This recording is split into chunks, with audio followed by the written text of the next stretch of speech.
Ladies and gentlemen, hello and welcome back to Democracy 3 Africa. My name, of course, is Orbital Potato.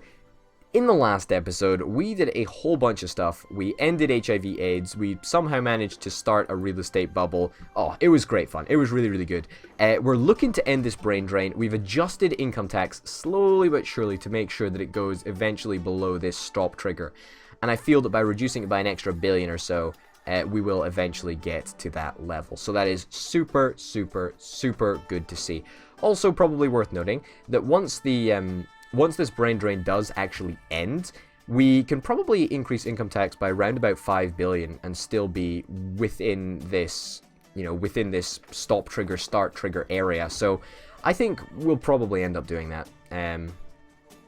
Just so that we can get a little bit extra money to pay off our debt. We are in a little bit of a deficit right now, but honestly, that will end when our GDP goes up by a little bit next turn. Our income will similarly respond, and fingers crossed, everything shall be good.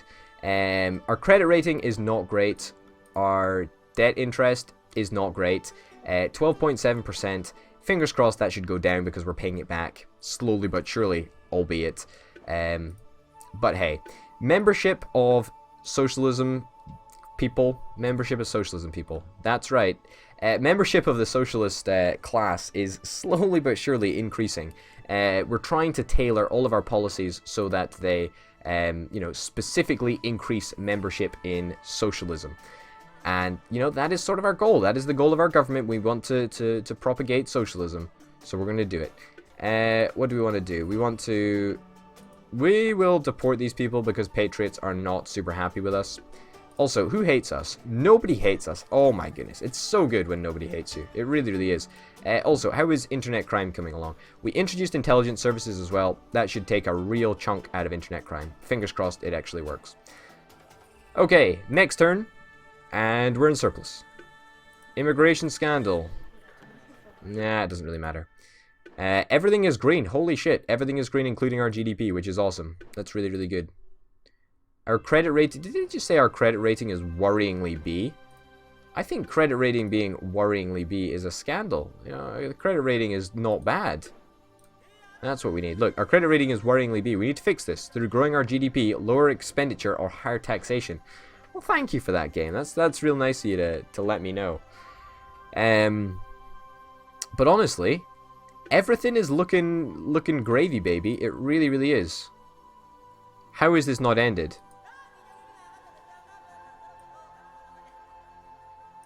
Right, there we go. I'm lowering it for the last time.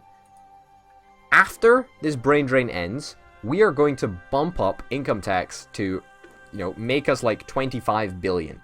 And it's not going to trigger brain drain because that's not how it'll work. So fingers crossed that I'm not misinformed about this.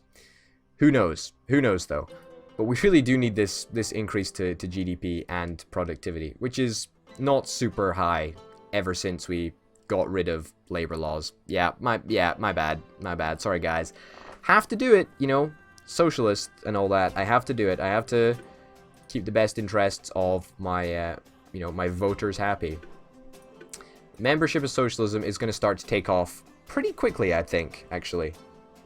Pretty darned quickly. This real estate bubble is starting to be tackled. It's going to take a couple of turns for that to actually get fully implemented and sort itself out. But honestly, I think it'll be fine. Intelligence services are already starting to knock away at this internet crime, which is real, real good. Desertification is coming down slowly but surely. I don't think we've got anything that we really want to spend our vast amounts of political capital on this turn, and we're not going to go over if we go to the next turn, so I think without a doubt we should probably just go to the next turn. Beautiful. Brain drain has finally fucking ended. Oh. I'd like to thank my parents, my, all of my believers, everybody who's got me to this point. This is such a huge, huge achievement that we finally fucking managed to end brain drain.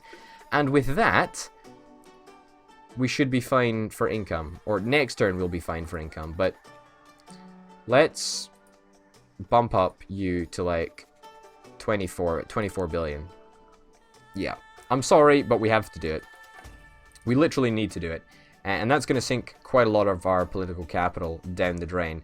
But honestly, we cannot be in a situation where our debt is going up. We need to get rid of our debt, and we need to get rid of it right now. As you can see, we've made efforts to do that, but, you know, we're paying it back far, far, far, far, far too slowly. And in a time of global economic growth, we want to just be making sure that this debt comes right down. Right down. So, without further ado, I think that that is probably going to be the end of this turn. Yep, we're not going to go over the political capital cap. Appoint a UN ambassador. Patriots aren't happy. Let's appoint the Patriot. Good. Go to the next turn. Okay, GDP once again grew, and we should be in surplus now, right? Yes, look at this. Look at this. Massive, massive, massive surplus of 6.13 billion. And that wouldn't be possible if we didn't increase income tax. So I am very, very, very happy that we ended up making that that decision. Inheritance tax. I mean, this is actually increasing equality by a fair amount. Do elderly people feed into, like, a violent group? Because I'm thinking that it might actually be worth just... Middle-income people don't feed into a violent group. Conservatives do feed into a violent group, and their happiness is not too happy right now. Which is a little bit annoying. Yeah, so perhaps if we got rid of some of the conservatives, then that would make it easier to increase the inheritance tax. What about wealthy people? Wealthy people, the Heritage Society. No, they don't really feed into anything either. I'm just looking at this as an opportunity to increase the membership of socialism. That's what I'm looking at this as an opportunity for. I don't think I really want to muck around with this too much, though. I mean, it doesn't even net us that much money. It's not even worthwhile. It bumps up equality, which is kind of nice, but hey-ho. A couple of decreases in equality, which is not great. However, with the introduction of state housing, and state housing again, like, why is there 2 state housings? What? What is this? Wait, where? Equality. Okay, I'm just thinking. Okay, so state housing here. And we've also got another state housing.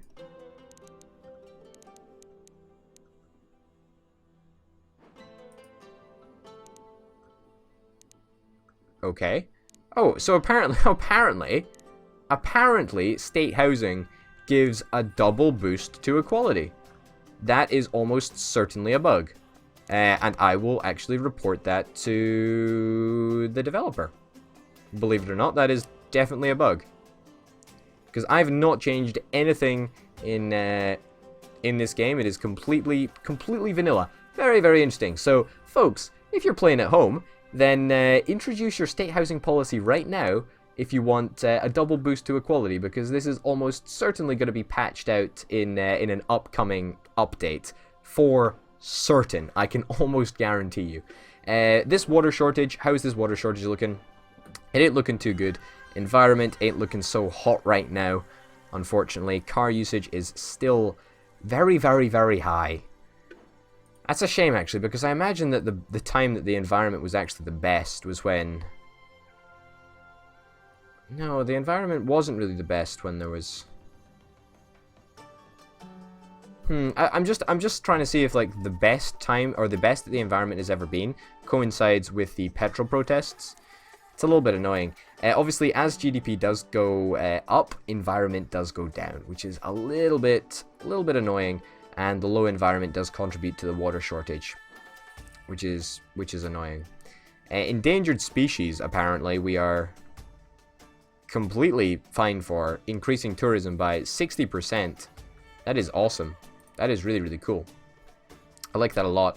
I like all these green little bubbles up there. I just like seeing more green bubbles. Can you tell? I get excited by green bubbles. We got 55 political capital with pretty much nothing to invest in. A child limit? God, that would be kind of cool. Gender representation measures. This is going to piss off the conservatives. A religious rest day. That would piss off the liberals. Let's look for a really high cost political capital policy. There's nothing here that that is really crazy. Flat income tax, that's pretty controversial. We don't really want to muck around with anything here too much, because if we introduce the mansion tax, well, then we probably get brain drain starting up again, which is something that I'm not exactly for, as you can probably guess. Human cloning research grants. Could work. Could work, I guess. Law and order. We could introduce the death penalty. That would be kind of cool. Anti-corruption agency. Freedom of information. Corporal punishment use. Secret courts. General media censorship. Torture by secret service. Compulsory church attendance. People would go crazy. Banning homosexuality. Super crazy stuff that we could actually do. Super crazy stuff that we could actually do. Oh, I didn't look at transport in case there was anything. Nothing super expensive. Satellite road pricing. Ah, okay. What about this? An expensive system that requires transponders to be fitted to everyone's car that keeps track of what roads people use and when, allows per road pricing for car usage, and gives local authorities fine control over reducing congestion without burdening motorists in more remote rural areas who have no alternative transport system. Let's introduce it, see what the heck happens. Holy shit, this is going to completely reduce car usage. This is going to be really good for the environment, actually. Yeah, I mean, there's no, direct bar, but also capitalists becoming happy with that. I am up for any policy that doesn't make socialists unhappy, that makes capitalists happy. I am 100% down with that. I'm a little bit worried that we're sort of screwing middle-income people. That is a little bit of a shame, but, hey-ho. That's the sad way of the world, I suppose. Middle class always gets screwed. Malaria just doesn't seem to be decreasing anymore. State health service. I think maybe we should probably invest in the state health service a little bit more. Yeah, I think that's probably what we need to do, and probably what we will do. It's not even that much of an expensive investment. It's about 1.4 billion. So the fact that we introduced this satellite road pricing, that is not satellite road pricing. That is satellite road pricing. Yeah, so basically, we're going to be spending 800 billion on that. It's going to leave us around about 1.4, 1.3 billion. So basically, satellite road pricing is going to be paying for itself, and also the planned improvement to the state health service. That's the word I was looking for. Right, that is good. That is very good indeed. Foreign visit schedule. Let's build a new relationship. Let's do that. Screw it. And let's go to the next turn with that in mind. Okay. GDP is going down because of this rare earth crisis. His technological advantage is going to fucking disappear, which is not great. Market meltdown is going to increase the number of socialists that we've got coming on board. Membership jumping up to a fairly high percentage there. Not bad. Credit rating has also been upgraded. Surprising considering there was just a market meltdown, but I'll take it nonetheless. If I can recall, debt expenditure was 12.something%, 12.7% I think, and it's now gone down to less than 9.2%, or just down to 9.2%. That is amazing. That is astounding. That is fan-fucking-tastic. We need debt interest to continue going down, because that's going to free up funds that we can spend elsewhere. And, let's be honest, the fact that we're going to be able to pay this debt off at a rapid rate is really nice. The more money that we've got free, the more money that we can get back to, get back to the people that actually lent us the money in the first place. So, kind of happy about that. This rare earth crisis is an issue for us. It is a big issue for us, because there is only one way to get rid of this, and let me find it. It is rare earth metal mining, and it's going to cost us a lot of money. It's going to cost us an absolute shit ton of money, but we've got to do it. Yeah, it increases productivity, so I guess we should probably introduce this policy almost all the time. because, yeah, you know, it's something that we've got to do. It is going to absolutely slash our surplus, unfortunately. I do really, really want to keep this technological advantage, though. Like, that is hugely important to me. Looks like we just had enough political capital to do that. That's kind of nice. It's election time. It's election time, so I think what we'll do is we'll head on to the election, and then we'll call it an episode there, because why the heck not? I think that's a pretty good time to end the episode, just after you have an election. Are you ready? Are you ready for this? I mean, let's just take a quick look at our popularity. Currently, 99.70% of the population would actually vote for us. Holy shit, that's amazing. Let's do it. Let's go to the next turn. Are we ready for this? Are we ready? Wow. Wow. Wow. Wow. Holy shit. Holy shit. And you know what I've just realized? Do you know what I've just realized? I've realized that that's our turn limit up. That's all the terms that we had. I couldn't even remember how many terms we started with. We could have adjusted it in game if we wanted to, but we're not really up for that. Wow, holy cow. I feel that we actually did a really, really good job there. And I'm almost certain that Botswana is going to continue to glory along that socialist path that we set it on. Fantastic. That is really, really good. I'm actually really, really happy with that. So I want to say that we basically sorted out all of the problems in the country, and it was just a matter of time before they disappeared. So I'm really, really glad that this series has concluded in a fantastic, spectacular fashion of me forgetting that our turn limit was up. Man, oh man, as you can see, holy cow, pretty much everybody voting for us, apart from Patriots, a couple of non-voters for Patriots, a couple of non-voters for Conservatives. Wow. Wow, holy cow, everybody voting for us. Let's go through the list of changes that we've made to Botswana over the course of our presidency. Health, up by almost 100%. Massive increase in health.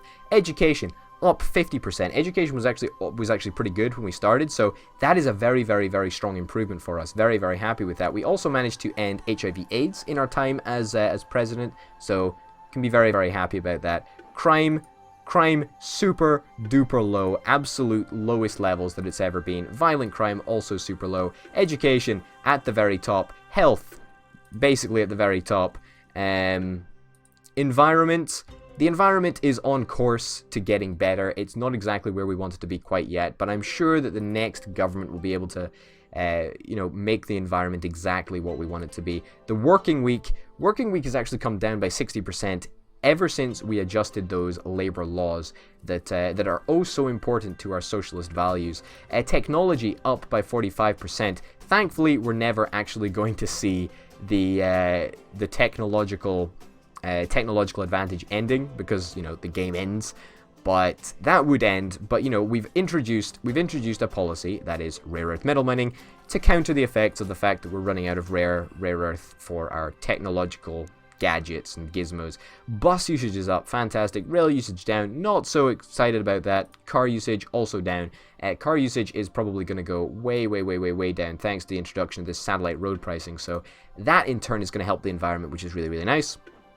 Productivity, unbelievably, actually went up, and it would have gone up if the technological, or would have stayed at this high level if the technological advantage had continued. Obviously, we introduced rare earth metal mining, and that in itself gave a boost to productivity. As you can see here, it gave a boost to productivity that is just starting to be developed. So kind of nice to see. And assuming that that we were able to get rid of the rare earth metal crisis, we would eventually got that technological advantage back. So super happy with that. Productivity was up 5%, as I was saying. Unemployment down to almost record low levels, but pretty darned low. Pretty good. Pretty happy about that. CO2 emissions are up a little bit. We introduced that CO2 tax, and in all honesty, that's probably something that we should have tweaked a little bit more, just to make sure that CO2 emissions were limited. But hey ho, immigration was actually super high. Not like it really made much of a difference to anything. It did increase the real estate bubble by a little bit, but hey ho, what can you do? Racial tension down, foreign relations up, international trade up. Oil demand down, oil supply, oil price, none of that really matters. We didn't really pay much attention to that. Poor earnings up. That is fantastic, right? That is an absolute... That is really, really good news to see, right? Really, really good news to see. Not so stoked about these high earnings going up, you know, as a socialist. Not super excited about that. Middle earnings going down, also not super excited about that. But poor earnings actually going up is a major step in the right direction. That is very, very good. Very, very, very good indeed. GDP, as you're probably aware, was through the roof under the potato presidency. It was absolutely astounding. Super, super, super happy with that. Private housing, something. Private schools, something. Tobacco usage, something. Apparently it doesn't matter. Traffic congestion up by a little bit. Don't really care, to be honest, about that though. Tourism absolutely maxed out for most of the game. Corruption down. Great to see. Democracy up. Foreign aid received down. Oh wow, holy cow. Turns out that if you don't have poverty, then you don't get foreign aid. Well, that's something that we know. Foreign investment, however, foreign investment was really flipping good. So that is pretty nice. Very, very stable country, as it turns out. Human development, holy cow, pretty darn good in this category as well. Urbanization up a little bit, population growth up a little bit, infrastructure, agriculture efficiency, economy type, all up. Informal sector, which is like the illegal black market, is down because we increased poor earnings so much. Gender inequality down. Oh my goodness. Food price, something that we probably should have sorted. And apparently cyclones developed, but you know what? We're now out of office, so it's basically not our responsibility.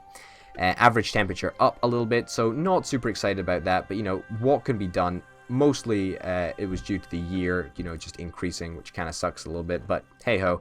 And industrial automation also was up. Not like it really makes that much of a difference to anything, but hey ho, I guess that's the way it is. Ladies and gentlemen, thank you very, very much for watching. It's you know, it was a little bit of a dodgy. I didn't think this series was going to continue when we had that crash a couple of episodes ago, but it turns out that it was great. It worked totally well. And we did it. We did it. That's Botswana, ladies and gents. Thank you very, very much for watching. Hopefully you'll tune in next time for some more Democracy 3 Africa. Until then, folks, bye.